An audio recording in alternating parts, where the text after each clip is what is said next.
Dirty kitchen. Shoes.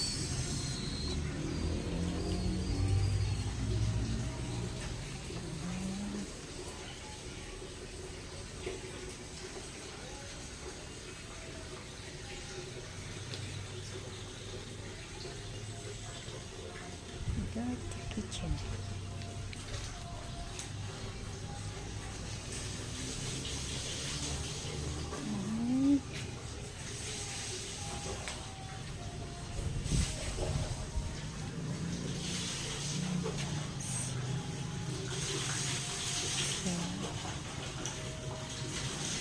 Sa likod na ay makita ang mga kahoy-kahoy.